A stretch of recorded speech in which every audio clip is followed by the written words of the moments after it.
Every morning, the countdown begins for the markets with meticulous research and analysis designed to help you capitalize on the trading day.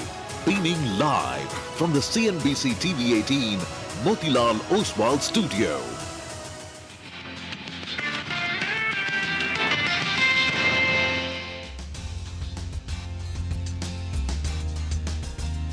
Good morning. You're with us here on a fresh new edition of Bazaar Morning Call. We are coming to you live from the CNBC TV 18 Motilal Oswal studios.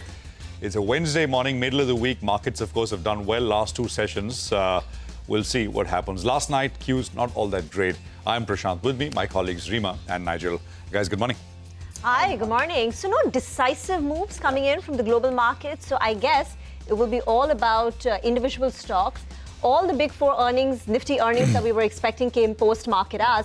And today is going to be another earnings-heavy day with M&M Ashok Leyland coming out with the results. Point well taken, Rima. But I think the bigger action really is in the broader markets because that's suddenly come back to life. And the big outperformance you've seen the last few trading sessions, if that continues, people will be feeling good because for the last 18 months or so, you had the headline index that was holding steady, but the mid-caps were under pressure. And now that's reversing a little bit. So hope that continues. And I think a lot of people would be, even if the Nifty doesn't go anywhere. That's okay. I think broader markets doing well makes a lot of difference.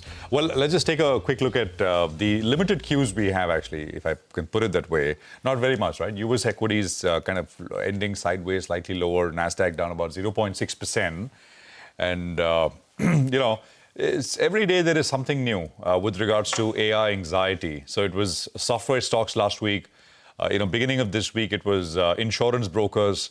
Last night, it was wealth management firms, which sold off. So the financials as a space was under pressure. Morgan Stanley, for example, was down 3-4%. A bunch of other names. Charles Schwab, of course, is the leader there, and that was down about 8% or so. So, these are newer models, specialist models which are being built on top of large language models like ChatGPT. They're being released out there in the market, you're seeing the market starting to worry about whether some of these business models are going to come under threat. Sometimes it is not really that significant, and because the overarching theme, which is real, is AI and what AI will do to various industries over a period of time. I guess what's also happening is that people are shooting first and asking questions later because you sort of in a way put one headline and take that and put that on top of one entire industry and. It's that kind of thing because people are just trying to figure out how fast are things moving and what is the actual impact of all of this new technology and the specialist kind of models going to be on things like, as I said, insurance broking, wealth management, and of course, enterprise software as well. Now, retail sales, if I can talk about that, unexpectedly stalled in December. And of course, the implication of that is the market is going to resume rate cuts on the back of this. President Trump, of course, wants rate cuts. But you've got two gentlemen, both hawks, I must say, from the Federal Reserve, who spoke last night in favor of rates being kept unchanged, right? But those are both have been historically hawks. Anyway, the 10-year yield fell about 6 basis points to 4.14. So that clearly responding to the weaker retail sales number. And, of course, what that implies in terms of data. Later today in the evening, we will get the U.S. jobs report. And I think that's going to be important. Remember, President Trump's team, last, of course, was Kevin Hassett. They've been trying to get people up to speed with the idea that maybe the jobs number is not going to be all that great. Do you remember that comment that the job numbers perhaps going forward in months ahead could be weaker, but that's because of population degrowth? So I would assume, comments like that are just getting the market ready for perhaps what is going to be a weaker data set. We'll see if that really is the case, and the number usually comes around market open. Now, with regards to oil prices did not move, but you had two things here. So Oman essentially saying, the foreign minister is saying discussions between U.S. With regards to Iran, U.S. last week were productive, but Trump essentially said that he might send a second carrier to strike Iran if talks fail. So it could be carrot and stick. It could be just pressure, building up pressure more than anything else. But prices did not move. But there is a bit of buoyancy there in oil prices. Now, I'll just tie in the levels here. So, as I said, Monday, of course, was great. Yesterday was good. What will today hold? So, if you look at the price action yesterday, the opening and the closing are pretty much around the same levels. typically that would indicate a bit of a loss of momentum. The high yesterday was almost at the level we put out yesterday, which is 26,020. That is basically the midpoint of the big bar that we saw 3 days back. So we almost got to 2620, and then the market opens, and then finally sort of closes around those same levels. So it's just a question at this stage. As the market moves, losing a bit of momentum, we'll see. Supports remain the same, unchanged. The gap zone is 25,450 to about 25,640. I think today there's so many earnings which have come through from last night, and large numbers, big numbers. So we'll spend a lot of time through the course of the day to decipher some of that as the day goes on. GIFT Nifty, I think, is still indicative of a slightly higher open, 50, 60 odd points. It's not bad at all.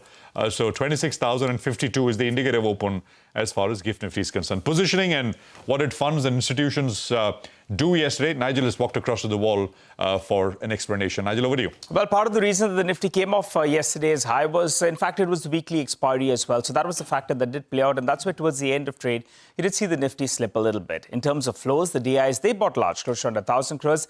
And the FIs didn't sell. That's pretty good news, right? Even if they don't buy big, you don't want them to sell, because that's been plaguing the market over the last 12 to around 18 months. But covering was evident, both on the Nifty as well as in the Nifty Bank. You had them end, higher yesterday, and you had the open interest that was lower. So there were signs that there was a bit of short covering that did take place, and that perfectly tied in.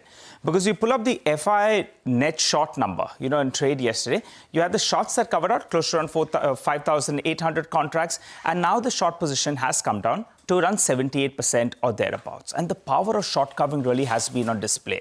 Because the FI short positions, just in the last few trading sessions, it's down by close to around 65,000 contracts is what we've seen out there. While the Nifty, well, it's popped up close to around 1,100 points. So the power of short covering is on display. And I've been repeatedly saying this. A net short market actually could be a blessing disguise. And that's precisely what's happened in the last few days. Going by the bounce we have seen, and the kind of short covering that we're seeing. Clients, they are net long. Yes, they continue to remain net long. But they have unwound close to around 50,000 contracts in the similar period between February 1st as well as in yesterday's trading session. So long, but gradually they are booking some profits because they were doing the counter, they were going against the trend at that point of time. And now they're booking some profits. The PCR, well, it's holding at around 1.2, and there were signs of writing, both at the 26,000 call as well as the 25,900 call. And out there, if you look at the premium on the 26,000 call, it's more than 120 rupees or thereabouts. There were signs of writing out there, while on the put as well, 110 rupees out there. So just to tie in the levels, the near-term resistance comes in at around the 26,100 odd mark, going by the options data. Yesterday, the 26,000 mark was resisted, so we'll have to keep an eye out on that. And support is at ballpark around 25,700. First reference point around the 50 DMA as well. The Nifty Bank went through a bit of consolidation yesterday, but remember, it has support at around the 20 as well as the 50 DMA. That comes in at around that 59,400 to around 59,500 odd mark. That's about the headline index. But I think the best part about the last few trading sessions is the way the broader markets have outperformed. Even in yesterday's trade, you had more number of stocks advancing than declining. You'll want more amount the same. Even if the headline index needs to consolidate, you'll want the broader markets to participate, because that's what makes your portfolios feel good. Otherwise, we're in a good space, I think. Thank you very much for that.